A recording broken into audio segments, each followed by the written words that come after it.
the spindles have been closed for centuries, our kingdoms cut off from the other realms, until now.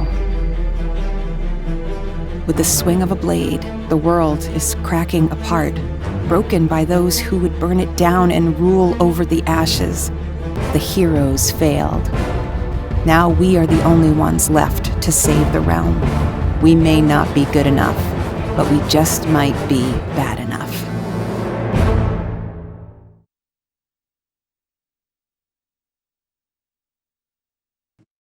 Hi, guys. Hey! I did not know that trailer was going to play. That was really cool. Thanks. That was really embarrassing.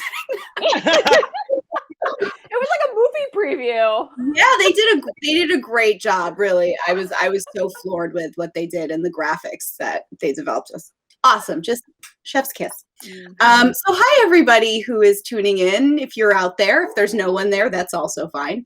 This is the Digital Distractions panel, and obviously we're going to have a lot to talk about in that vein, especially after this year when it feels like digital distractions and digital connection have been kind of what we're relying on. So first off, we're all going to introduce ourselves. I'm Victoria Aveyard.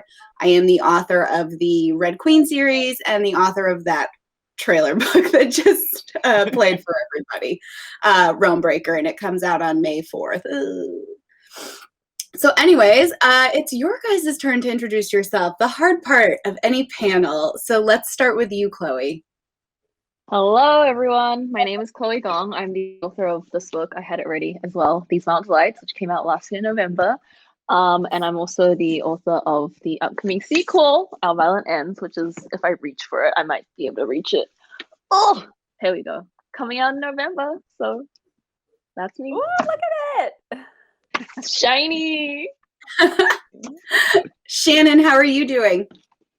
Hi, I'm well, thank you. I'm here with my puppy, who has bonded to me. Anyway, hi, I'm Ciannon Smart, and I'm the author of Witches Steeped in Gold, debut author, and I'm really excited to chat with everyone today.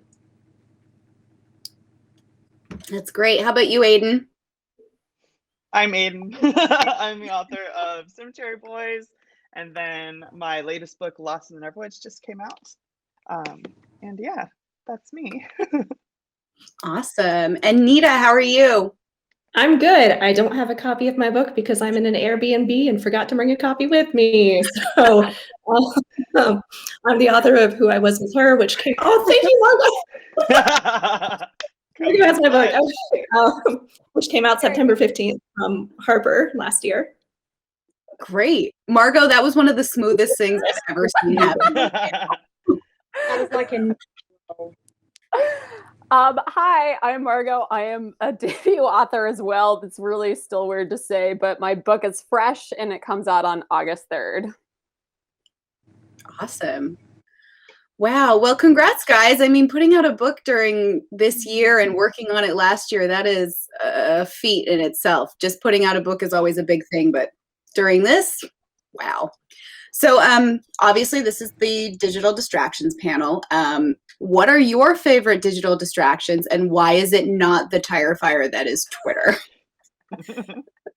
Margot, you want to start us off?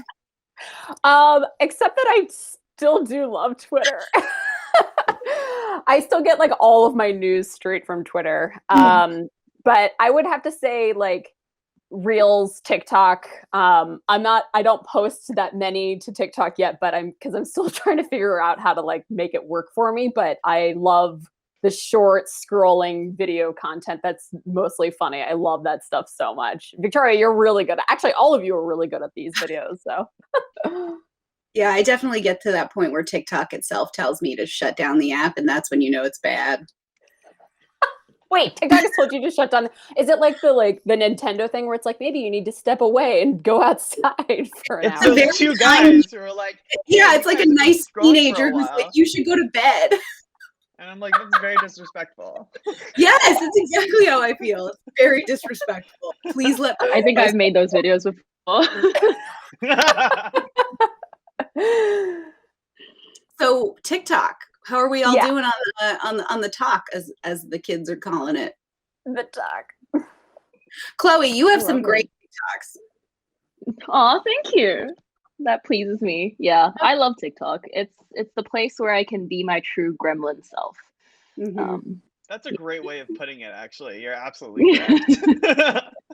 Yeah, because there's no appearances on TikTok. I feel like on Twitter you still have to be slightly more refined, but on TikTok, like if you show up looking like a mess, that's kind of just what everyone looks like. It's part of the aesthetic. It's like the Yeah. anti-Instagram, which is why it's so, I think a lot of people really like it, because your main feed on Instagram is like so curated and like looks so good, and then TikTok's just like blah. Exactly. Yeah, it's a good time. Absolutely. Are any of us on Instagram still, or is it more just like the highlight reel at this point? I'm still on Instagram. Yeah, I keep my feed pretty neat, but stories tend to be more realistic, like what's really going on. But yeah, I admit that I definitely curate my feed. Oh yeah, your feed is gorgeous, Shannon, and you've got that great accent wall situation. You are so ahead of the curve there. Thank you kindly. The things the pandemic has driven us to. I know. Wallpaper. The amount of ring come in lights. handy. Yeah. So in that same vein, how do we use these distractions of choice? You know, Instagram, TikTok, sometimes Twitter.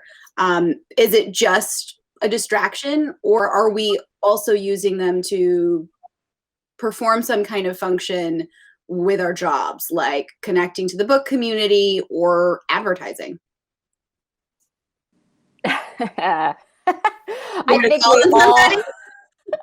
I think we all use it to, we probably all use it to an extent to promote our stuff. Although part of me still wishes that I had like, you know, like a Finsta, you know, where I could just post my real stuff and not just do like the book content all the time. But it has kind of become that way for a very long time now, at least for me. I mean, I'm sorry, I wonder if I'm doing it. Yeah, my digital distraction is AO3, and I'm absolutely not talking to my persona, so that stays completely separate. That's fantastic. I'd say that's where you could be like the most unhinged, Nita. Because it's like, I can look at whatever I want. Yeah. Show of hands, how many of us have written fan fiction in our lives? What do we count as fan fiction? Because technically my debut is fan fiction. Technically, yeah. Technically. Just fan fiction. I think that counts, Chloe. Sorry. It's an interpretation, or well, you're getting paid for it, so it's technically not fan fiction. Yeah, the professional version of fan fiction is just called a retelling. I'm so glad you brought that up, Nita. I feel like a lot of us cut our teeth on fan fiction, and I think fan fiction has it really feeds something that we've all been looking for in our literature that we don't get, and it gets sort of marginalized because it's something that straight white men don't usually do. But it is really interesting to look at fan fiction and see what's popular, and it's very much like this is the underserved audience and this is what they want. And I'm sure we all relate to that. And this is a question I get a lot, and I'm sure we've all gotten, but I know there's a lot of pressure to be very online and involved with social media, and there's kind of this like war of escalation of what's expected of authors in terms of making content and being on Twitter or being on Instagram or being on TikTok, and back in the day it was YouTube. How do you interact with that? How do you like balance your time, and let me know how to do that, because I haven't figured it out. I feel like for me, I live on the internet, but I think I want to say it's less bad for me because I'm of the younger generation where I really grew up on it, and it's kind of all I know.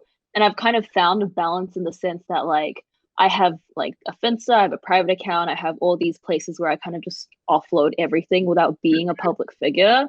And then on my public figure accounts, then I'm just off being a branded, curated self.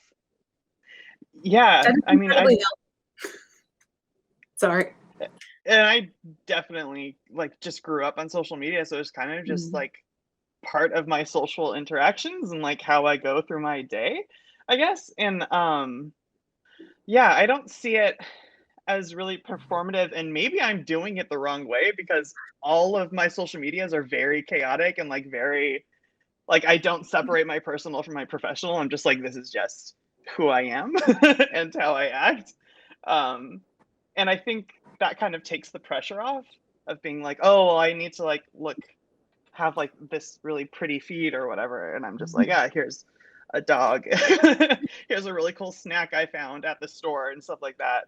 And I think what's the thing about social media is that people, and especially readers, especially younger readers, can tell when you're being inauthentic. So the advice that I always give to authors, especially like debut authors who are, you know, just entering the world, is to only do social media that you actually enjoy, because readers are going to be able to tell. And if you don't like doing it, then that's also like, don't put your emotional and like mental energy into it. Like, just do the stuff that you like to do, which is why, yeah, I'm all over the place, and I just, yeah. No, but that's it. It's being genuine. That's the core of it, regardless of whether you have a curated or aesthetically pleasing feed, or you're just, you know, putting it all out there. As long as the core of it is true to you, I feel like that's what works. There's no like quick fix. There's no here's a shortcut to getting a lot of followers, which I think we're all kind of in the rat race for. I think, Aiden, you do such a great job of being everywhere.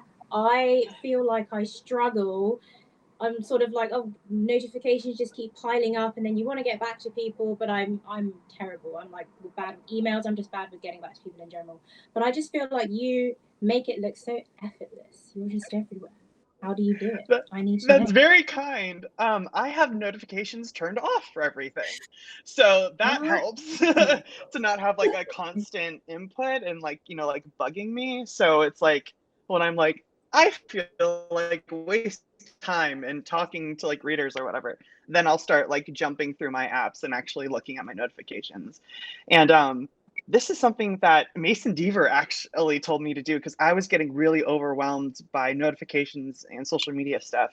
And it's, if I make a post, I'll respond to it for like about 2 hours. And then after that, I just put it on mute, because sometimes, you know, especially if something takes off, that huge amount of notifications can be really overwhelming. So I just kind of limit when I can respond to it. And then after that, just let it be on the internet. Yeah, that's really smart, and kind of leads me into my next question about, do we have any tips and tricks for balancing your social media, making content, or just interacting with it? And for me, it's ring lights. Like, getting ring lights has really helped things feel a little bit more professional and make you feel a little bit more comfortable on camera, because you know you're lit well. But yeah, do you have any other like tips besides like don't answer DMs or whatever? I specifically will only answer on one form of social media if I answer at all. That way you don't have to be checking 5 different things. You just say, here's where it is. Go ask questions there if you really want to. Otherwise, I can't interact. Yeah, Margot, you've been in for a while. What's your take on that? My experience with social media has been like my career has been in social media. I've been doing it professionally for over a decade now. I started Epic Reads. So my relationship with social media is from a more from that perspective. It was never really like from my own perspective, like as a person, as a creative myself. It was always in service of brands. So I'm now trying to have to take some of the lessons that I learned for running, you know, big brands accounts, and then trying to apply them to myself. But some of those lessons don't actually apply to authors. You know, a lot of those things don't necessarily apply. And so I'm kind of having to relearn what works for me, what doesn't work for me, because like when you're running a brand account, you have to check in all the time, and you're constantly monitoring the communication, the feed, and the replies and things, and you're gauging the sentiment, and you're just kind of on all the time. And I found that wasn't really working for me as an author. So I've done a couple of things to help manage that overwhelming feeling that I think a lot of people do get with social media, especially for us olds. I don't have like the Twitter app on my phone, because I just use the web app. And like Aiden said, I don't have the notifications on. And I also do this thing where I actually don't I try to just hide my phone on the weekends. Like I will turn it off entirely and like we'll put it in a drawer and just put it away. Because I'm not going anywhere in a panty, so I don't need it. But I am trying to relearn. I think like you were all saying, like authenticity is like the most important thing. And I think in order to be authentic, it's if you're not feeling it, don't force it. Like if you're having a day where you're just like, I just don't feel like making content, then don't make content. Like nobody's forcing you to make content. You know what I mean? Like, and I know a lot of times people will follow those accounts that are like, here's all these tips for growing your account and all of this stuff like super quickly and all this stuff. And it's always like, post 9,000 times a day and do all these things. And it's just constant barrage of content. And I actually think that like the less I cared about the algorithm, the more that it worked for me. So that's sort of my advice to authors as well, is like, don't stress out about it. It's just social media. So yeah. Yeah, I definitely agree with Yeah, that's a good point. And it's something I think we kind of forget is this isn't our number one job. Our job is to write the books. And correct. The social You're not media getting paid. is You're not getting paid to post on social. So yeah, absolutely.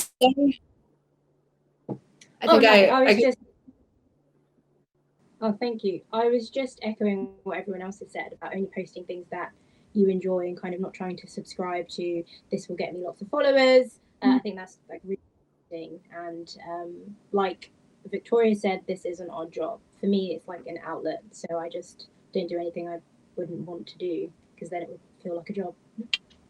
Absolutely. Totally. I think a lot of authors rather, talk about how like that Twitter's a tire fire, for example. But my Twitter is very curated, and I think that that's something that more authors should embrace, is like only following like people that they enjoy interacting with or that like post content that they really enjoy. Like most of my feed, I want to say more than half the people that I follow on Twitter are fan art artists, which is one of my favorite things. So I'm just like having a good time scrolling through my feed looking at fan art like half of the time. And then others are like silly like meme stuff. So I think it's kind of important. You can kind of get caught up in this idea that, oh, I need to like follow these people and like this people and like look this certain way. But it's also cool to just kind of like chill and like follow accounts that like spark joy for you. Like and just like have a good Marie time. Kondo your feed. Yeah. That brings me to my next question. I wanted to know if you guys have any sort of boundaries on social media and things you don't talk about or places you don't go or things you don't do that you think improve your life. And clearly for Aiden, it's having this curated of things that you enjoy, which seems so simple. And yet I'm not there yet. I mean, I think for me as someone who like came onto YA Twitter in 2014, 2015, I've had to almost like relearn how to set those boundaries as my platform has kind of grown, especially at like becoming an author too. So for me, that was like, I used to be pretty reachable on Twitter. I used to be really reachable on Instagram. And now it's like, I have Instagram set to, I can't be tagged unless I can still be tagged. My stories can't be replied to unless I've already followed the person. I occasionally, my platform is not big enough where I'm like overwhelmed with DMs. So I'm like, great, I'll still check DMs. I would like theoretically like for that to change someday, but for right now, I'm like, I'll still read DMs. That's fine. And then for Twitter, I don't look at DMs and I use Tweetbot instead of the actual Twitter website because Tweetbot, I think it's a Mac app. I think it's also a website. But it shows tweets in chronological order and doesn't show random like things that people have liked on my feed from people I don't follow.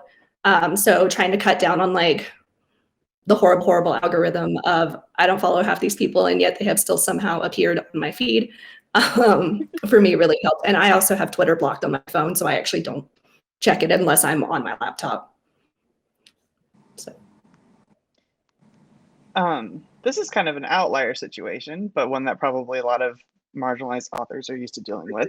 But I have to have my DMs and everything locked down because they were all open for a very long time, and then I just got constantly barraged with harassment. So I think that's an important thing to like recognize and think about for marginalized identities, is that being on social media and not having boundaries makes you really vulnerable. And so kind of acknowledging that and like how like really crappy it is, but then taking steps in order to like protect yourself while not feeling bad about like not being reachable. Like that's just something you have to do. Like my Twitter, no one can DM me unless I follow them. Instagram, I just don't check my DMs that are in like my message requests and stuff like that. And so I think like not feeling bad about setting boundaries is really important, and it's okay. And yeah, to like take care of yourself also while being this like person on social media. Of course. And I feel like some people feel the pressure of being on social media outweighs the protection for your own mental health, which if you get thrown into a spiral for a couple of hours because of a tweet, you're going to lose all that work time. So that's like the way that I figure it out is it worth 3 hours of your mental depression to read this thing, or do you just want to not go in there anymore? Totally. And this is part of an ongoing conversation that has been going on since I entered publishing, since before me. It's still happening, is this dehumanization of authors and creatives on our social platforms, because we, like you said, the wall has been removed a little bit. And it's worse and worse for marginalized creators, especially when politics get involved. We're sort of open to anything and everything from all angles. How do you guys navigate that? And do you see it changing for the better? It's kind of like a stop and think moment. I like, because people will reach out and say mostly lovely things, but some people are can be rude, and it's sort of like you don't know who you're really talking to. You know who the persona that they put online, but you don't really know them. And I just feel like some people are a little bit too liberal with their words, and could do with maybe reining that in, because you don't really know who's on the other side of the computer. But you like to think you do, but whatever. So do I think it's going to change? I mean, how long have trolls been online? I feel like there's just always going to be trolls. So maybe we have to change, like what some of you are doing, blocking DMs and stuff. Maybe like as sad as it is, but kind of those boundaries seem to be becoming more and more necessary. And Absolutely. it's just like not thinking about them, which can be a little bit difficult. Yeah, it's true. And I think yes, and we definitely see authors leave social media too. And I think another helpful thing specifically with Twitter is to have notifications turned off if someone doesn't have a verified account. Not a verified, that's not what I mean.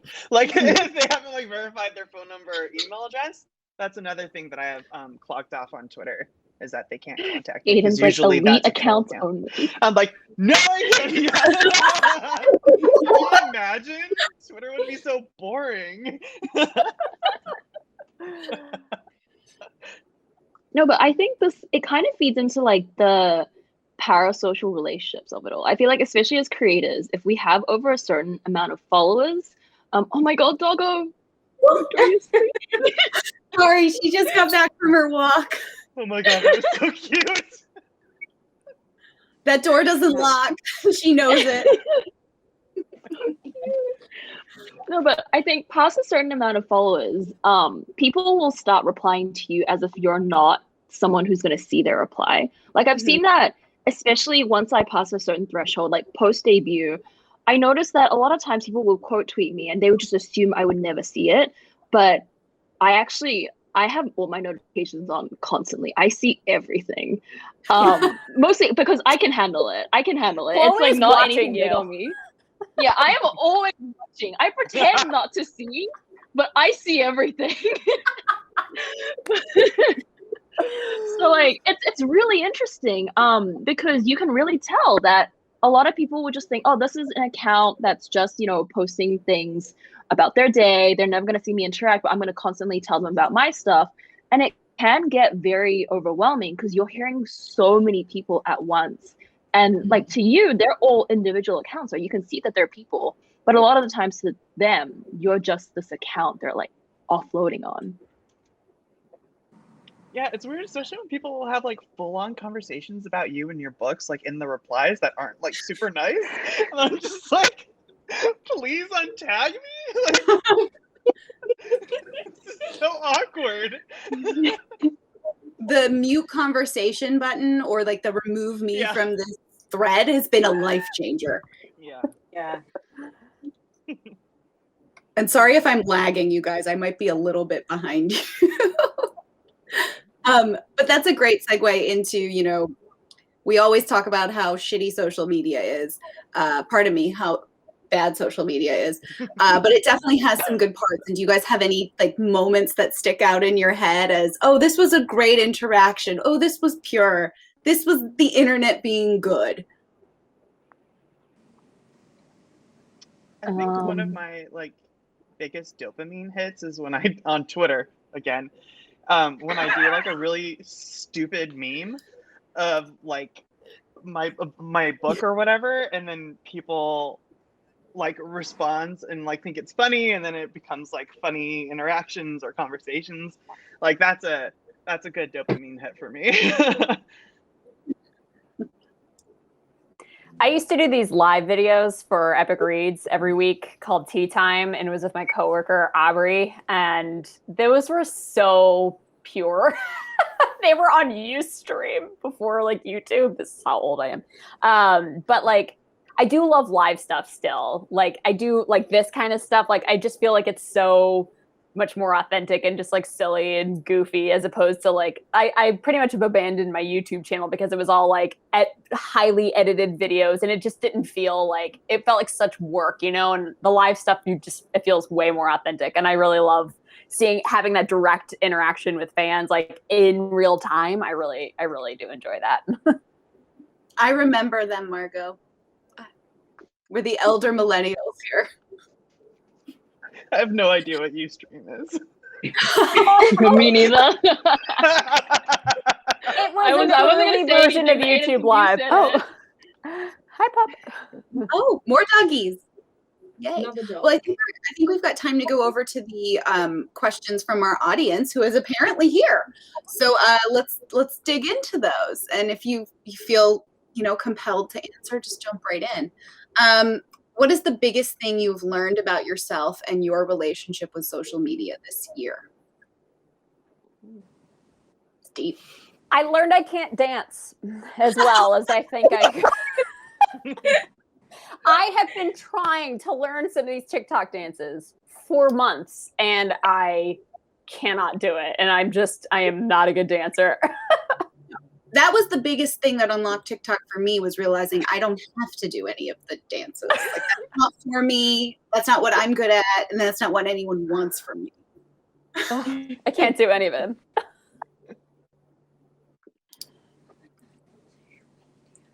Oh, good question. Has anyone watched Shadow and Bone yet?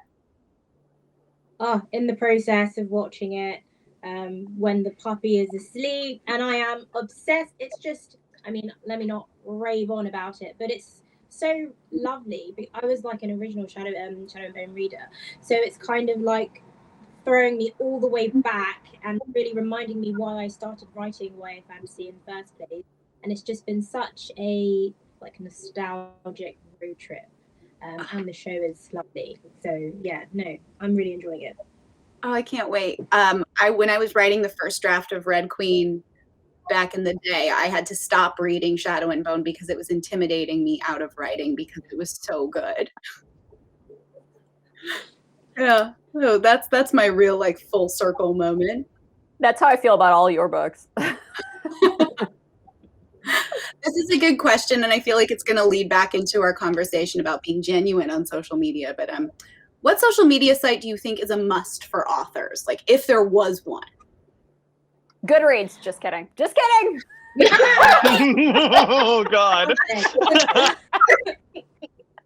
I can't. I think Social it kind media. of I feel like do what you want. Otherwise, it's going to feel prescriptive. It's going to feel like a struggle. I just don't bother really with Twitter. I just can't. I can't Twitter. But yeah, I don't think there is a one size fits all for social media. Yeah, I totally agree. Having a website, that's it. Yeah. Yes. I'm like Chloe when it comes to Goodreads. I still read it, at least for new books. I can't get enough. I check it every day. Of course, it's not for me to interact on, but it's nice to be like, oh, they got that. They liked it. Hooray.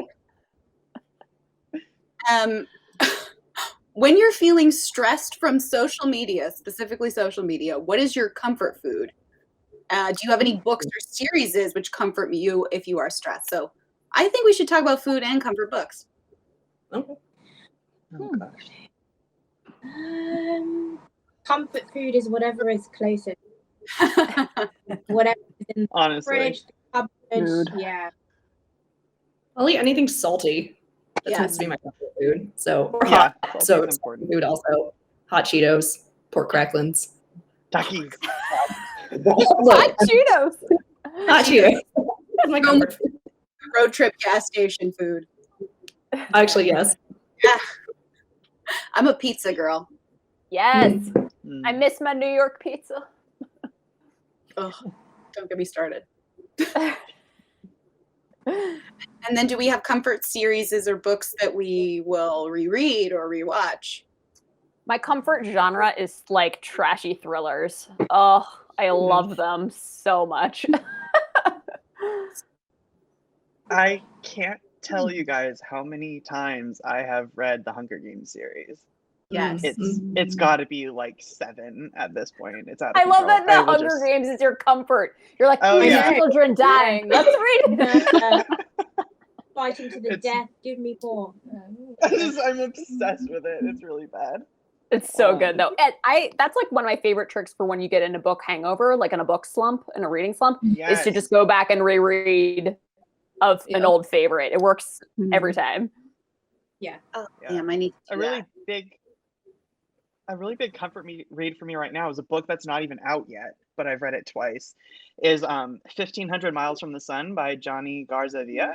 And it's a really cute rom-com. And it's like, I read it and I was like, this book is changing my whole life. Like, this is the best thing ever. But it's very sweet and like warm, fuzzy and queer and brown. So I appreciate it. Actually, yeah, I love a good rom-com as like a comfort thing. You've Got Mail. How many times have I watched that? I have no idea, but absolutely love going back to that one. And The Holiday. Nancy Meyers. It's just so lovely. It's like a warm bath. This is a good question. If you could create the ideal social media app for authors, what aspect would it include? I'm going to get on my little soapbox, which is I think authors need to talk more about specific plot points in their books and telling readers about their characters more. Because I feel like so often in social media, like authors talk about their book, but they don't really tell you about their book. They don't tell you like, and I feel like maybe they don't want to do spoilers or everyone's constantly afraid that someone's going to like steal an idea from them. But I think that kind of, even before your book comes out, talking more in depth about what the plot is and really getting specific about your characters, it helps readers suddenly become connected to your book before it's even out. So you already have people who are like invested in these characters before your book comes out. And then when it comes out, it's all like very exciting. So I think more authors should do that. That's a really great point. And I think about it just in terms of myself. I would love for other people to do that more, because then I would feel like less of a weirdo doing it myself. Because even in person, when someone says, oh, what's your book about? And it's a book series that has been out and done well, I'm still like, I don't want to tell you. I sound like such a loser. It's about superpowers and teenagers. Leave me alone. So that's where I'm coming from on that one. I think I sound like a lunatic. Yeah, but in the vein of digital distractions, what's our favorite non-digital distraction? Do we have them anymore? Ooh, My dog. reading? Is that still non-digital? What a I cross stitch, so what was that? that is very not. Stitch. That's very cool. I will listen to an audiobook or like a podcast while I'm doing it, but I like doing the very tiny movements. Yeah. Just focusing. It's very soothing and very repetitive, which I appreciate. It's a different part of your brain too. Yeah, definitely. Definitely. I play a I lot think of it's plants, ping but- pong. I like do it seriously. Alone or against other people? Sometimes alone. I have a ping pong ball machine in my house, so Oh my gosh. Dedication. I will never Yeah. play you. I just think having the machine and playing yourself, like, that's like a whole another level. I admire, but I'm also slightly afraid. I don't think we can play. it's been a good pandemic stress reliever. So for the last question, I think this is a pretty good one. Who's your favorite author? Which platform? You know, who's your go-to? Can you Could say you the question repeat that? again? Yeah, sorry, I think I froze. Who's your favorite author to follow and on which platform?